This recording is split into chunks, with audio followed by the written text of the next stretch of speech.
오셨습니다. 우리 옆에 분 한번 인사하도록 하겠습니다. 잘 오셨습니다. 큰 은혜 받으십시오. 오늘 본문의 말씀을 통해서 하늘의 시선 땅의 삶 13번째 열매로 알리라 열매로 알리라라는 제목으로 함께 말씀을 나누도록 하겠습니다. 요즘 많이 세상 가운데 뉴스 가운데에서 굉장히 많이 나오는 단어들 중에 한 단어가 있죠. 겉과 속이 다른 세상, 겉과 속이 다른 사람. 한자 성어는 아니지만 네자로 뭐라고 얘기합니까? 급파서죠? 그건 먹을 때 그런 거. 내로남불이라고 얘기하죠. 내로남불. 내가 하면 로맨스고 남이 하면 불륜이라고 얘기합니다. 이 자기 자신의 이기적인 그 마음 가운데 일어나는 것을 보게 됩니다. 자기를 돌아보지 못하고 남에 대해서만 엄청난 들보를 바라보는 자세의 모습을 이야기할 때가 이 내로남불이라고 얘기하죠. 잘 포장된 말, 화려한 이미지, 그럴듯한 겉모습, 그러나 그 안에 담긴 진짜 모습은 자주 실망감을 주는 모습입니다. 차라리 그런 비판을 하지 말았으면 얼마나 좋았을까 하는 그런 생각이 들죠. 여러분 그 비판에 대해서도 마찬가지지만 너무 비판을 내곡차게 매몰차게 하지 않기를 원합니다. 왜냐하면 그 비판이 자기에게도 돌아올 때가 있거든요. 자기에게도.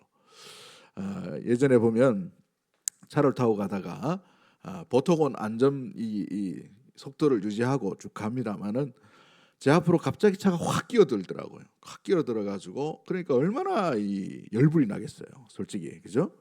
똑같죠, 여러분들도. 마음이 막 확 이렇게 올라오더라고. 그래서 에이 이렇게 마음이 딱 하는데 조금 지나고 나니까 제가 배가 아팠어요. 배가 아프니까 어디 가야 됩니까? 거기 가야 되잖아요. 그러니까 막 급하게 막 끼어들더라고 저도. 여러분 10분 뒤를 우리가 알 수가 없어요. 10분 뒤를 우리의 인생이 어떤 삶을 살아갈지 모른단 말이죠. 너무 매몰차게 비판하거나 너무 잣대를 엄격하게 대해서 물론 죄에 대한 부분들은 분명히 이렇게 해야 되겠지만 그러나 일상적인 삶 가운데에 비난이 오히려 자기에게 돌아올 수 있음을 우리는 염두에 두어야 합니다.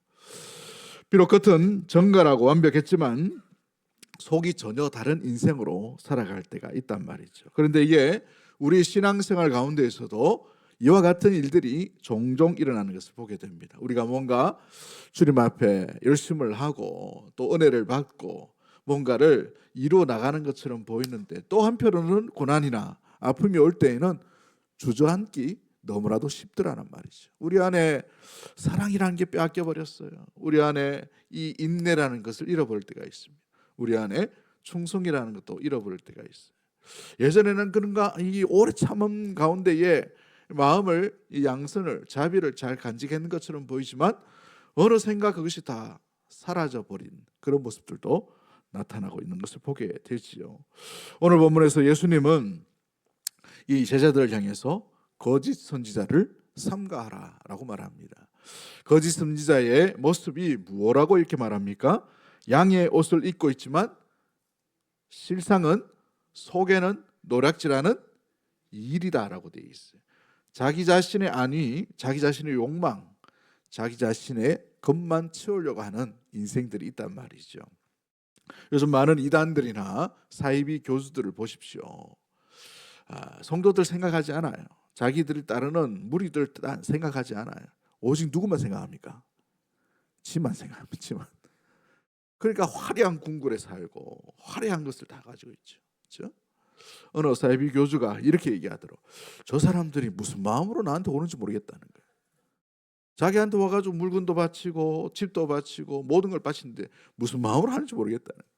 근데 자기가 자신을 다 그걸 다 착복을 하죠.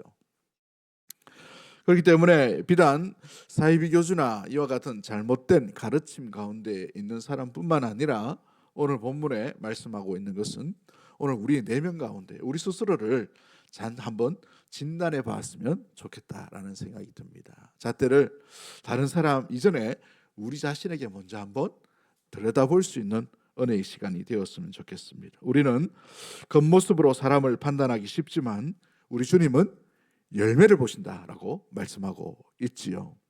신앙의 진정성은 말에 있는 것이 아니라 말 가운데 살아가는 삶의 걸음걸이 가운데 나타나는 열매를 보아 안다는 것이죠. 우리 예수님은 그래서 오늘 이 짧은 구절에서 15절부터 20절까지 말씀 가운데 두 번이나 그들의 열매를 보아 안다라고 분명히 말씀하고 있다는 것입니다.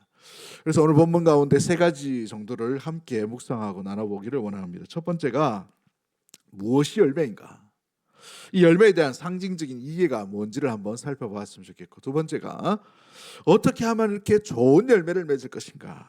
어떻게 하면 좋은 열매를 맺는 삶의 실천의 방향으로 나아갈 것인가에 대한 우리가 고민을 하고 생각을 해봤으면 좋겠어요. 마지막 세 번째가 고난 중에도 무슨 열매냐라고 생각할 수 있지만 우리 예수님은 고난 중에도 열매를 맺을 수 있다라고 말씀하시는데 그 이유가 뭔가? 그 가운데에 은혜의 역설관계에 우리가 좀 말씀을 살펴보기를 원합니다. 가장 먼저 우리 예수님은 왜 열매라는 상징을 사용하셨을까요? 열매를 맺기 위해서는 상당히 오랜 시간이 걸립니다. 시간이 걸린다는 것이죠. 예전에 어느 교회에 세미나를 참석하고 세미나에서 그 교회에서는 독특하게 목화 씨앗을 선물로 세미나 참석하신 분들에게 주었어요. 목화 씨앗이 자라가기 굉장히 어렵거든요. 씨앗이 자라나가는 것처럼 열매를 맺는 그런 삶을 살았으면 좋겠다 해서 독특하게 목화 씨를 주는 그런 교회가 있었습니다. 그래서 저도 그걸 가지고 제 방에서 한번 키워보려고 물을 주고 거름도 좀 주고 영양제도 줬는데 어떻게 됐을까요? 하나도 안 자라더라고요. 이거 얼마나 키우기 어려운지 괜히 그 고려시대의 무리점이 생각이 나더라고요. 얼마나 힘들었을까 이런 생각이 들더라고요. 저희 아버지는 농부였습니다. 물론 서점도 하시고 여러 가지 사업도 하셨지만 이 여름 때면 이 복숭아를 열매 맺기 위해서 많은 노력을 하시는 것을 보았어요. 한 번은 이제 고등학교 보충 수업을 가야 되는데 보충 수업을 가지 말고 논에 가서 밭에 가서 일하라고 이렇게 데려가셨습니다. 그래서 선생님이 깜짝 놀라가지고 그때가 고1이고 고2이 돼가는데 왜 이렇게 아들 그거 안 시키냐고 제가 거짓말을 한 줄 알고 선생님이 우리 집에다가 전화를 했어요. 그러니까 아들이 논에 밭에 일하러 간다고 보충 수업을 못 한다고 하는데 사실입니까? 하니까 저희 아버지께서 담대하게 예 사실입니다.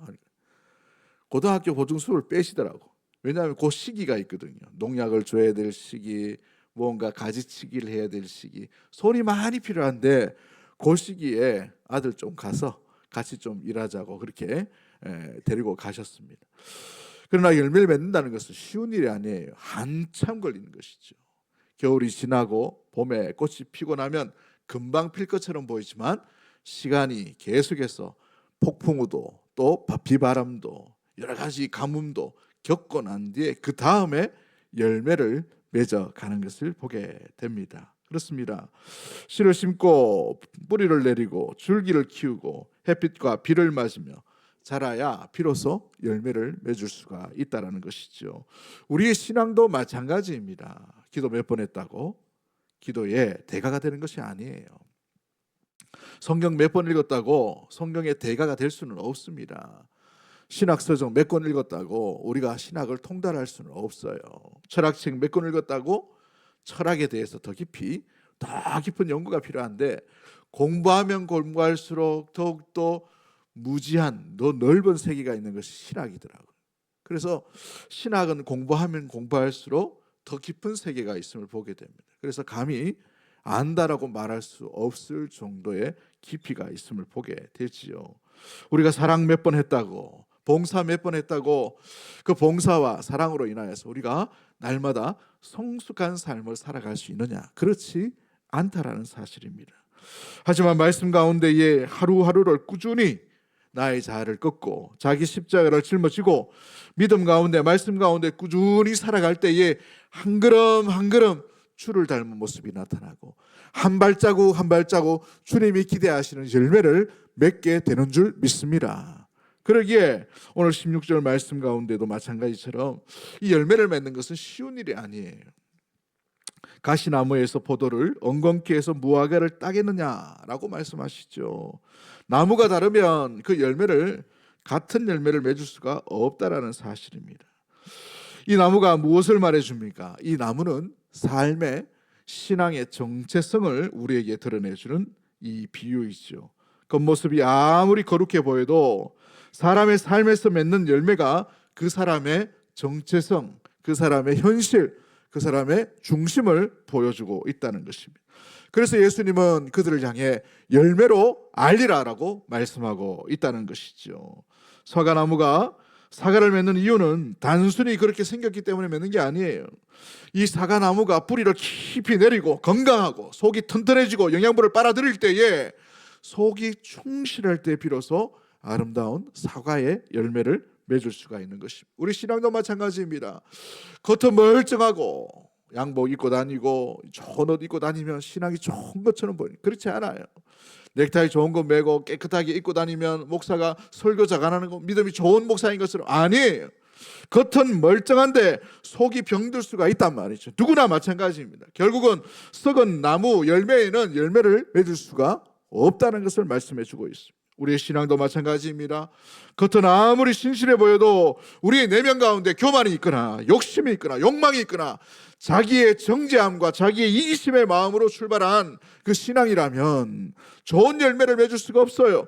결국은 살다 보면, 결국은 한 걸음 가다 보면, 결국은 나아가다 보면 불신이라는 것이 일어납니다. 상처가 일어날 수밖에 없어요. 분열이 일어날 수밖에 없습니다. 의심이 일어날 수밖에 없어요. 포기함이 일어날 수밖에 없다는 것이죠. 우리의 내면에 무엇을 가지고 있는가, 무엇을 붙들고 있는가, 이것이 중요한 것이죠. 그러기에 성령 안에서 우리가 나아갈 때 그 성령의 열매는 사랑과 기쁨과 평화와 오래 참음과 자비와 양선과 충성과 온유와 절제, 우리의 내면 가운데 이것이 자리 잡고 있다면 우리가 살아가면 살아갈수록 우리의 말 속에서, 우리의 감정 속에서, 우리의 선택 속에서, 우리의 생각 속에서, 우리의 발걸음 속에서 온전한 주님이 기뻐하시는 성령의 열매가 온전히 하나씩 하나씩 연글고 열매 맺어 갈 줄 믿습니다. 그렇다면 오늘 저와 여러분은 어떤 열매를 지금 맺고 있는 상황 가운데 있는지 우리 자신을 한번 도와보기를 원합니다. 삶은 거울이고 열매는 그 반영이라는 사실이에요. 그래서 예수님은 말보다 삶을 더 보십니다. 내 삶으로 증명하라. 그 증명이 바로 열매라는 것을 의미해 주고 있어요. C.S. 루이스라는 사람이 이렇게 말합니다. 기독교는 단지 믿는 것이 아니라 그 믿는 것을 살아내는 것이다라고 돼요. 살아내는 것, 살아나가는 것이에요. 살아나가는 것. 말이 중요한 것이 아니라 말대로 살아가는 것이죠. 그래서 우리의 말을 조심해야 될 이유가 바로 여기에 있습니다. 말씀을 많이 하는 것, 지식을 많이 가진 것도 중요합니다. 기도 열심히 하는 것도 중요합니다. 봉사 열심히 하는 것도 중요해요. 기도하고 예배드리고 무엇보다도 봉사 열심히 하는 그 중심이 어디로 향하는지를 돌아보며 어떤 열매를 맺으면서 살아가고 있느냐를 보아야 되는 것이죠. 그러기에 신앙은 설명이 아니라 증명이에요. 한번 따라할까요? 신앙은 설명이 아니라 증명입니다. 여러분, 우리가 살아가고 있는 방향이 어떤가? 이게 열매라는 것이죠. 어떤 말을 주로 하고 있는가 한번 잘 보십시오. 어떤 생각을 주로 하고 있는가 한번 잘 봐요. 어떤 선택을 주로 하는지 한번 잘 보십시오. 여러분, 결정적인 순간 가운데 어떤 방향으로 나아가는지를 한번 잘 보세요. 그게 바로 우리가 지금 어떤 열매를 맺고 있느냐, 그 방향이 성이라는 것이죠. 좋은 열매를 맺는 삶의 방향은 또 무엇일까요? 단순히 열매로 알리라 라고 말씀하신 것이 아니라 우리에게 좋은 나무가 되어서 좋은 열매를 맺는 방향으로 나아갈 것을 우리 예수님이 말씀하고 있으십니다. 오늘 17절 말씀 가운데에 좋은 나무마다 아름다운 열매를 맺고 못된 나무가 나쁜 열매를 맺나니라고 되어 있죠. 목소리 좀 괜찮습니까? 들을만 하죠? 예, 일부 때보다 훨씬 좋아진 것 같습니다. 목 감기가 좀 심하게 돼가지고 약을 많이 먹고 이렇게 지금 뭐 차도 이렇게 생강차를 많이 먹고 있는데 좀 많이 좋아진 것 같아요. 감사하게 점점 좋아지는 것 같은데 걱정을 끼쳐드려 죄송합니다. 하여튼 여러분, 좋은 나무에는 아름다운 열매를 맺는다라고 이렇게 말합니다. 여기서 이야기하는 이 좋은이라는 말과 아름다움이라는 말은 헬라어 언어와 이 동의어입니다. 동의어. 같은 언어예요. 좋다, 아름답다라는 이 좋다라는 말은 아가도스라는 단어를 쓰고 아름답다라는 말은 이 칼로스라는 단어를 쓰는데 동의어예요. 같은 의미로 쓰고 있습니다. 그래서 좋은 열매에서는 좋은 열매가 난다. 좋은 나무에서는 좋은 열매가 낸다는 거예요. 아름다운 나무에서는 아름다운 열매를 맺을 수밖에 없다는 것이죠. 그 좋은 나무가 누구입니까? 예수 그리스도를 의미하죠. 그 좋은 나무에 붙어 있기만 하면 저절로 좋은 열매를 맺을 수 있다는 것을 얘기합니다. 그러나 좋은 나무에 붙어 있지 못하면 좋은 열매를, 아름다운 열매를 기대할 수 없다는 것을 의미해 주고 있는 것입니다. 그러므로 좋은 나무로서 좋은 열매를 맺기 위해서는 반드시 중요한 조건이 하나 있어요. 그 중요한 조건이 뭡니까? 누구에게 붙어 있어야 돼요? 참 좋은 나무이신 예수님께 붙어 있는 것이 중요하다는 말이에요. 다른 어떤 것이 필요 없어요. 주님께 붙어 있느냐 없느냐, 여기에서 좋은 열매냐 나쁜 열매냐 못된 열매냐, 이렇게 구분이 드러날 수가 있는 것이죠. 그러기에 우리가 좋은 열매를 맺기 위해 그 방향이 뭐예요? 주님과 함께 주님께 붙어 있는 것, 주님 안에 거하는 것, 이것밖에 다른 도리가 없는 줄 믿습니다. 그러니까 기독교는 어찌 보면 가장 쉬운 심플한 믿음의 신앙의 귀한 고백이 담겨져 있습니다. 주님 안에 있으면 생명이요, 주님 밖에 있으면 절망이에요. 주님 안에 있으면 소망이요, 주님 밖에 있으면 실패예요. 할렐루야. 이것밖에 없는 것이에요. 그러므로 주님 안에 거함으로 말미암아 주님 안에서 주시는 영양분을 먹고 좋은 열매를 아름답게 맺어가는 우리 사랑하는 대구동서의 모든 가족들이 되기를 주의 이름으로 간절히 축복합니다. 그러면 어떻게 좋은 나무로서 좋은 열매를 맺으면 온전히 살아갈 수 있을까요? 다른 게 없어요. 말씀의 뿌리를 깊이 박는 것밖에 없습니다. 여러분, 뿌리가 깊지 못하면 비바람이나 풍랑에 쓰러져 버려요. 그러면 좋은 열매를 맺을 수가 없어요. 좋은 열매를 맺다가도 그 열매가 썩어질 수밖에 없는 것을 보게 되죠. 그러므로 말씀에 깊이 뿌리를 박아야 됩니다. 우리 신앙의 근간은 말씀밖에 없는 줄 믿습니다. 이거 말씀이 누구예요? 우리 주 예수 그리스도이시죠. 말씀이 육신이 되어 우리 가운데 거하심에 아버지의 영광이라고 말씀하시는 거예요. 할렐루야. 사랑하는 성도 여러분, 그러므로 말씀의 뿌리를 깊이 박으면 그 말씀의 영양분으로 말미암아 우리가 선택할 때, 위태로울 때, 외로울 때, 실패 가운데, 슬픔 가운데 가할 때에 그 말씀으로 말미암아 말씀이 깨닫게 하시고 말씀이 인도해 주시고 말씀이 들려주시는 그 말씀 따라 온전히 나아감으로 말미암아 시절을 쫓아 아름다운 열매를 맺게 되는 줄 믿습니다. 우리 스스로 맺을 수가 없는 거예요. 뿌리 깊은 삶이라는 책을 쓰셨던 박선미 목사님이 이런 말을 합니다. 우리의 삶은 겉모습보다 뿌리, 곧 말씀과 기도의 깊이에서 결정된다라고. 어디에서 결정된다고요? 말씀과 기도의 깊이에서. 뿌리를 깊이 내려 있으면 풍랑이 와도, 염려가 와도, 갑자기 우울증이 와도, 낙심이 와도, 절망이 와도, 고통이 와도 아멘이 별로 없네. 할렐루야. 사랑하는 성도 여러분, 뿌리가 깊이, 말씀 가운데 뿌리를 깊이 여기는, 새기는, 또 깊이 내리는 우리 사랑하는 대구동서의 모든 가족들이 되기를 주의 이름으로 간절히 축복합니다. 두 번째가 뭐냐면 성령의 인도하심에 민감하셔야 됩니다. 내 감정보다 주의 뜻이 뭔가를 생각하셔야 돼요. 이러한 상황 가운데에 주여 내가 말씀을 기억하게 하시고 말씀의 의미를 깨닫게 하시고 말씀의 이해를 함으로 말미암아 그 말씀을 결정하고 선택하며 따라갈 수 있는 순종의 발걸음으로 내 발걸음이 나아갈 수 있도록 도와달라고 기도하는 우리 믿음의 모든 가족들이 되기를 주의 이름으로 간절히 축복합니다. 성령에 민감한 것이죠. 어느 날 욱하는 마음, 슬픈 마음, 좌절의 마음, 낙심 마음, 어찌게 살다 보면은 나가다 보면요 공포스러움을 경험할 때도 있어요. 왠지 모르게 자신감이 없는 거예요. 주저앉고 싶은 낙심이 들을 때가 있단 말이죠. 그럴 때에 주의 성령께서 우리 가운데에 할 수 있거든이 무슨 말이냐, 믿는 자에게는 능치 못할 일이 없느니라 말씀을 들려주시죠. 깨닫게 하셔야 합니다. 말씀을 따라 나가는 것이죠. 공동체 안에서 또 훈련되면 우리가 이 좋은 열매를 맺을 수가 있게 됩니다. 공동체는 너무나도 중요한 귀한 울타리가 되는 것이에요. 혼자서는 살아갈 수가 없습니다. 사랑하는 성도 여러분, 그러기에 혼자 있으면 혼자 있는 자를 이 뭐예요? 우는 사자와 같은 이 늑대처럼 두루 삼킬 자를 찾는 마귀가 혼자 있는 사람을 먼저 공격합니다. 외톨이 있는 사람, 외로운 사람, 신앙의 공동체 안에 보호함을 받지 못하는 심령이라면, 여러분, 혼자는 버티기가 어렵고 또 혼자는 살아갈 수 있는 그런 이 건강한 공동체 안에 있지 못하면 무엇보다도 낙심이 빨리 들 때가 있단 말이죠. 내가 믿음이 좋기 때문에 나는 누구도 필요 없어 라고 생각하는 분들이 있을 수가 있죠. 이 정도 살았으면 뭐 다른 사람 필요 없다라고 생각할 수 있어요.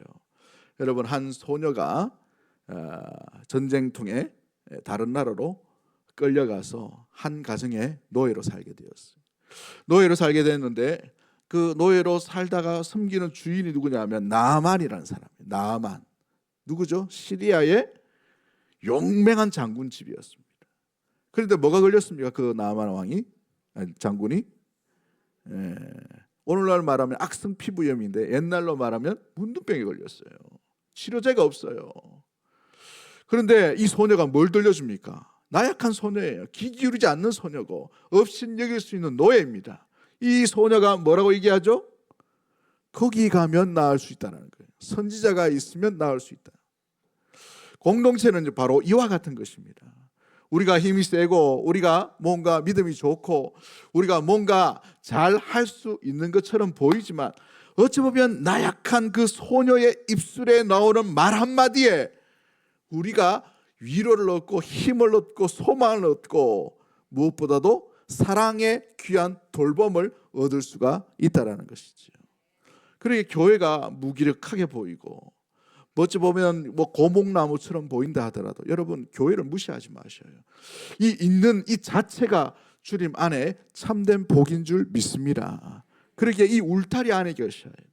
이 울타리 안에서 보호함을 받음으로 말미암아 하나님의 사랑, 하나님의 기쁨, 하나님의 나라의 임재와 귀한 돌봄을 함께 누리며 함께 자라가며 함께 열매 맺는 믿음의 귀한 성도들이 되기를 주의 이름으로 간절히 축복합니다. 네 번째가 뭐냐면 우리가 자주 우리 삶을 돌아보셔야 돼요. 우리 삶의 연약한 부분, 또 죄의 부분은 없는지 우리 자신의 생각과 마음을 감찰하셔야 돼요. 돌아보셔야 돼요. 그러므로 말미암아 병들거나 아니면 죄로 말미암아 연약해진 부분들을 주님 앞에 빨리 회개함으로 나가셔야 돼요. 죄가 오래되면 죄 질성으로 말미암아 죄의 오염이 일어날 수가 있게 됩니다. 그러므로 죄는 발견되는 즉시 어떻게 해야 돼요? 곧바로 주님 앞에 회개함으로 말미암아 십자가 아래에 나아가야 될 줄 믿습니다. 왜 가지치기가 필요할까요? 더 아름답게 자라가기 위해 썩은 것을 빨리 잘라내야 돼요. 우리 4명 가운데 있어요. 4명 가운데. 그렇죠? 다섯 번째가 뭐냐면 우리의 삶의 방향과 목적을 하나님의 영광이 되는 삶으로 선택하며 나아가는 것이죠. 이 열매가 나를 위한 것인가? 하나님이 기뻐하시는 열매인가? 우리가 기도할 때에도 우리 예수님께서 산상수훈 가운데에 뭐라고 가르치십니까? 먼저 그의 나라와 그의 의를 구하라. 그리하면 이 모든 것을 너희에게 어떻게 하신다고요? 더하여 주신다라고 되어 있죠. 더하여 주신다. 더해 주신다. 그 원칙이 뭐예요? 먼저 그의 나라와 그의 의를 구하는 거예요. 우리 삶의 방향도 마찬가지로 이 봉사와 이 예배와 이 기도와 이 헌신과 이 사랑과 이 인내와 이 충성이 주님의 영광이냐 나의 영광이냐를 돌아보셔야 돼요. 주의 영광이라면 주의 영광된 삶 가운데에 영광된 시간에 영광된 장소에서 여러분을 세워주실 줄 믿습니다. 그러나 그것이 나를 위한 것이면 세워진 자리에서 꼬꾸라드리는 거예요. 이게 주의 원리입니다. 주님의 말씀의 원리이죠. 하나님의 영광된 삶을 살아가는 것이 교회요, 하나님의 나라의 백성, 하나님의 자녀인 줄 믿습니다. 그러기에 하나님의 영광을 위한 아름다운 삶을 선택하며 살아가는 우리 사랑하는 대구동성의 모든 가족들이 되기를 주의 이름으로 간절히 축복합니다. 제자의 길은 열매 맺는 길입니다. 말한 대로 살아가는 몸부림치며 나가는 것이죠. 그러기에 열매는 제자의 참된 증거의 모습인 것입니다.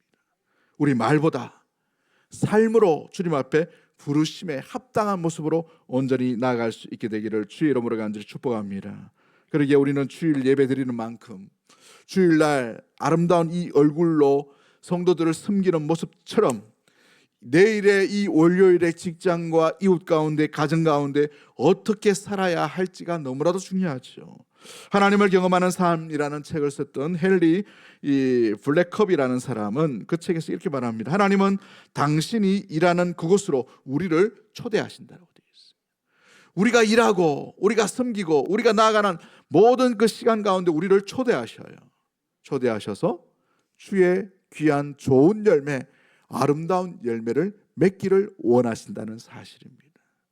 교회에 있으면 맺는 열매가 아니라 우리 일상의 삶 가운데 아름다운 열매를 맺어 주님 앞에 귀한 방향으로 나가는 우리 믿음의 모든 권속들이 되기를 주의 이름으로 간절히 축복합니다.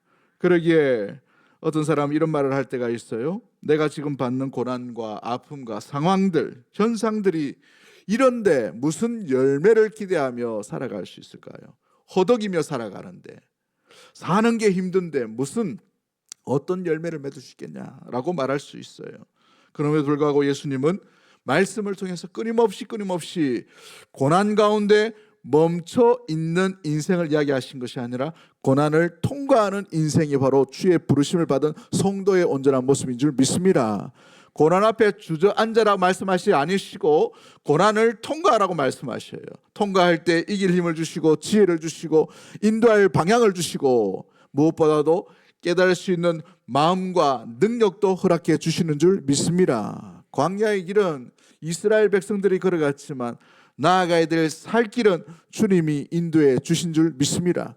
하나님의 말씀과 하나님의 지혜로 말미암아 이 40년의 이 광야의 세월들을 보냈던 것을 기억하고 우리 인생의 고난과 아픔과 막힘과 상처와 좌절과 실망과 눈물이 있을 때에도 거기에 더 이상 주저앉지 말고 거기에서 부르시고 거기에서 힘을 주시고 거기에서조차도 우리를 인도해 주시고 만나 주시는 주님을 붙들고 주님 안에 감으로 말미암아 주님이 기대하시는 아름다운 믿음의 능력들, 열매를 맺을 수 있는 사랑하는 주의 백성들 다 되기를 주의 이름으로 간절히 축복합니다. 팀 켈러라는 분이 고통과 고난 속에서 하나님과 함께 걷다라는 이 책에서 이런 말을 합니다. 고통은 우리를 파괴하기보다는 오히려 우리를 정죄할 수 있다라고, 깨끗하게 할 수 있다는 것이죠. 왜냐하면 하나님께서 불 속에서 우리와 함께 걸으시기 때문에 그렇다는 것이죠. 하나님이 우리를 외면한 것이 아니에요. 멀리 떠나신 것이 아닙니다. 하나님은 임마누엘 하신 분인 줄 믿습니다.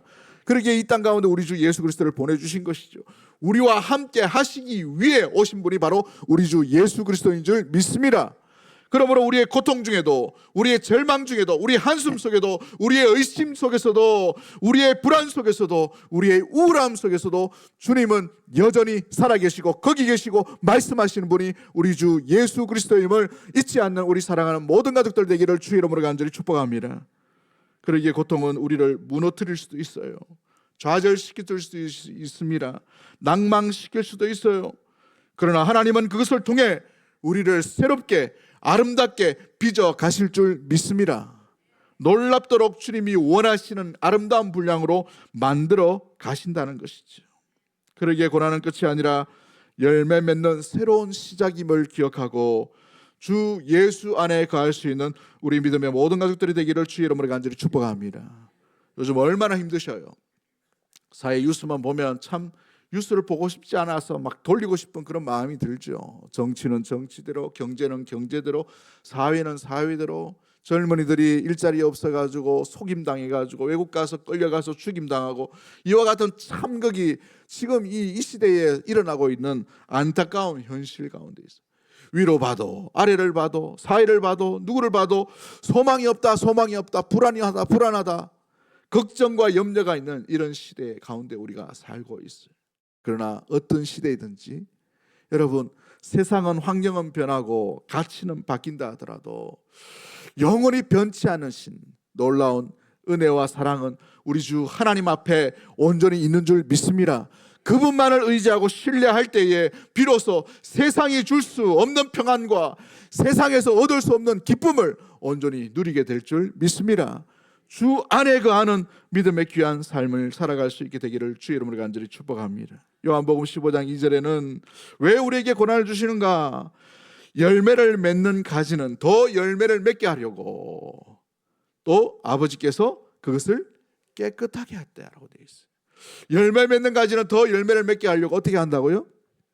그것을 깨끗하게, 좋은 표현으로 깨끗하게 했다라고 되어 있지만 어떻게 하십니까? 가지치기를 하시는 거예요. 그 가지치기가 때로는 우리가 아플 때가 있어요. 왜 이런 고통, 절망, 실망, 그렇죠? 그럼에도 불구하고 그 가지치기가 되었을 때에 더 좋은 열매, 더 큰 위로, 더 큰 소망, 더 큰 사랑을 알게 되고 맺을 수 있는 귀한 기림을 우리가 잊지 않는 우리 믿음의 모든 가족들이 되기를 주의 이름으로 간절히 축복합니다. 우리 예수님께서도 가장 큰 열매요, 가장 큰 귀한 열매를 어디에서 거두셨습니까? 십자가에, 십자가. 조롱과 비웃음과 손가락질과 고통과 죽음에 있던 그 십자가 위에서 부활의 놀라운 열매를 우리에게 허락해 주신 줄 믿습니다. 십자가 위에서 열매를 맺으셨다는 사실이죠. 그러기에 우리의 고난도 예수님처럼 헛되지 않을 줄 믿습니다. 여러분이 흘리는 눈물과 인내와 기다림과 상처 속에 주님은 여전히 일하심을 잊지 않는 우리 사랑하는 대구 동성의 모든 가족들이 되기를 주의 이름으로 간절히 축복합니다. 그러기에 성령은 고난 속에서도 우리에게 열매를 맺으며 자라가게 하신다는 사실이에요. 갈라디아서 5장 22절을 보십시오. 우리가 너무나도 잘 아는 말씀이지요. 그런데 이 성령의 열매는 좋을 때만 맺는 게 아니에요. 평안할 때 맺는 게 아닙니다. 뭔가 컨디션이 좋고 우리가 승승장구할 때 맺는 열매가 아니에요. 잘 보십시오. 사랑이 언제 일어납니까? 저 사람이 나를 사랑하지 못하고 사랑을 외면하는 그 가운데에서 나타나는 열매가 사랑이에요. 무시를 당하고 미움을 당할 때에도 맺는 게 사랑이라는 것이죠. 희락이 어떻게 일어납니까? 문제 해결되지도 않고 눈물밖에 없어요. 인생이 고통이 밖에 없습니다. 그럼에도 불구하고 주님 안에 머물러 있음으로 말미암아 주님으로 인하여 기뻐하는 그 모습이, 그 아름다운 삶의 열매가 희락인 줄 믿습니다. 화평이 어떻게 일어납니까? 갈등이 있어요. 마음이 뒤집어집니다. 불편해요. 그와 같은 상황 가운데 있음에도 불구하고 하나님과의 관계 가운데에서는 우리에게 주시는 참된 그 위로 가운데 평안하게 살아요.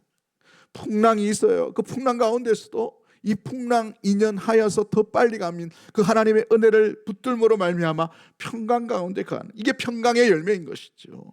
오래 참음이 어떨 때 일어납니까? 자기가 그냥 깡다구로 인내할 때 그게 아니에요. 참기 어려운 상황이죠. 참담함의 상황. 그럼에도 불구하고 끝까지 그리스도께서 십자가에서 오래 참으신 것처럼 그 오래 참음으로 말만 나타나는 것이 오래 참음의 열매라는 사실이에요.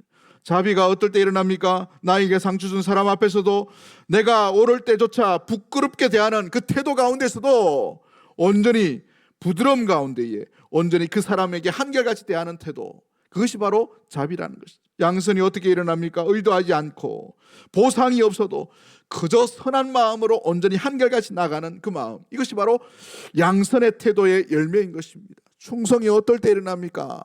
좋을 때 충성할 수 있는 것처럼 보이지만 좋을 때 충성을 가려지지 않아요. 어려울 때, 힘들 때, 교회가 힘들 때, 내 상황이 힘들 때, 나의 상태, 나의 모습들이 힘들 때, 고난이 왔음에도 불구하고 끝까지 그 자리를 지키고 끝까지 주님 앞에 한결같이 나가는 자세의 아름다운 열매가 충성인 줄 믿습니다. 그때에 드러나는 열매가 충성의 열매인 것이죠. 비난을 받아요. 억울합니다. 그러나 폭발하지 아니하고 주님처럼 반항합니다. 이게 온유입니다. 유혹이 커요. 마음의 감정이 뒤틀립니다. 앞서가죠. 사울이 경험했던 것처럼 아말렉의 숨겨진 보화가 더 커 보여요. 그럴 때에 나타나는 이 열매가 뭡니까? 절제의 열매예요. 절제의 열매. 더 말할 수 있어요. 내가 할 수 있어요. 그러나 멈추는 것이에요. 멈추는 것. 덕이 뭔가, 선이 뭔가를 알기에 멈추는 것이 절제의 열매인 것입니다. 고난이 깊을수록 주님을 더 의지할수록 성령께 더 길들여질수록 맺는 것이 이 영적인 열매, 성령의 열매인 줄 믿습니다. 고난이 지나고 슬픔이 지나고 아픔이 지나고 상황 가운데 우울함이 지나고 난 뒤에도 맺을 수 있는 것이 주님이 기대하시는 이 귀한 열매라는 사실인 거예요. 우리 그리스도께서도 마찬가지입니다. 모독과 고통과 죽음, 그 슬픔, 손가락질, 조롱, 그 모든 것 가운데에 자비의 열매를 맺으시고 아버지 하나님 앞에 충성의 열매를 맺으시고 오래 참음의 열매를 맺으시고 끝까지 아버지의 사랑을 보여주신 분이 우리 주 예수 그리스도인 줄 믿습니다. 그러기에 오늘 우리가 고난 가운데 있다 하더라도 주의 십자가를 바라볼 수 있게 되기를 원합니다. 주님이 어떻게 열매를 맺으신지를 기억하고 우리의 삶 가운데 남아있는 이 고난과 좌절과 슬픔 앞에서도 주의 십자가를 바라볼 때에 내 마음에 더욱더 깊은 깨달음으로 말미암아 주 예수 그리스도께서 맺으신 열매대로 우리 믿음의 모든 성도들도 함께 그 열매를 맺으며 자기 십자가를 짊어지고 믿음의 길을 한 걸음 한 걸음 걸어가는 우리 사랑하는 대구동성의 모든 권속들이 되기를 주의 이름으로 간절히 축복합니다. 조니 이어 콕스타다라는 사람이 있었어요. 이 사람은 젊은 시절 다이빙 사고로 전신이 마비되어 버렸습니다. 그래서 두 팔과 두 다리를 전혀 설 수 없게 되어버린 것이죠. 이 인생이 끝났다라고 생각되어지게 되었습니다. 수많은 밤을 눈물로 하나님을 또 원망하며 보내었어요. 하지만 그녀가 어느 날 휠체어에 앉아서 말씀을 읽는데 그 말씀 가운데 읽는데 뭔가 깊은 깨달음이 오게 되었어요. 그 말씀이 뭐냐 하면 고린도후서 12장 9절 말씀입니다. 늘 읽던 말씀이지만 그날따라 그녀 가운데에 깊이 새겨진 말씀이죠. 내 은혜가 내게 족하다. 이는 내 능력이 약한 데서 온전하여 짐이라. 근데 이 말씀을 읽고 그녀가 깜짝 놀라며 깨달게 되었습니다. 하나님의 능력이 내 실력, 내 재능, 내 미모, 내 어떤 재력, 나의 능력, 내가 가지고 있는 이 힘 가지고 나타나는 것이 아니라 오히려 무엇으로 나타난다고 되어 있습니까? 내 약함을 통해 역사하시는 분인가 라는 것을 깨닫게 됩니다. 그래서 그녀는 휠체어에 앉아서 입으로 그림을 그리게 됩니다. 이 연습을 많이 하게 돼요. 입으로 그림을 그리다가 입으로 막대기를 하나 잡고 이 타자기로 타이핑하는 것을 배우게 돼요. 그래서 책을 냈어요. 저 책의 이 제목입니다. 그 자신의 이 삶을 통해서 간정을 통해서 수많은 사람에게 자신의 연약함 가운데도 위로를 또 소망을 줄 수 있겠구나라는 도전을 얻게 되었어요. 그래서 이 그녀가 단체를 하나 세웁니다. 조니 앤 프렌즈라는 단체를 세워요. 그래서 대통령도 오고 부통령도 오고 많은 사람들이 관심을 가집니다. 전 세계 수많은 장애인을 섬기고 복음을 전하는 귀한 일을 맡게 되었다는 것이죠.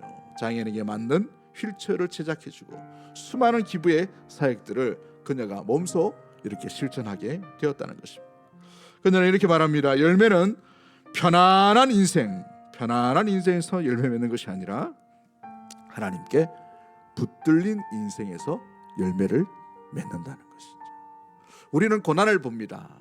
우리는 우리 앞에 있는 슬픔을 봐요. 우리는 우리 앞에 있는 좌절만 봅니다.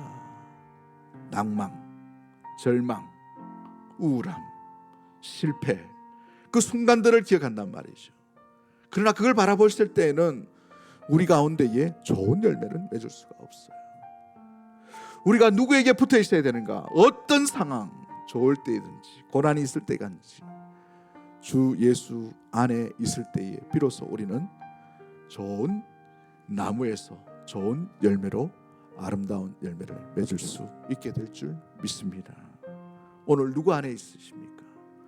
누구와 붙어 있는 것입니까? 누구와 함께 하기를 원하시나요?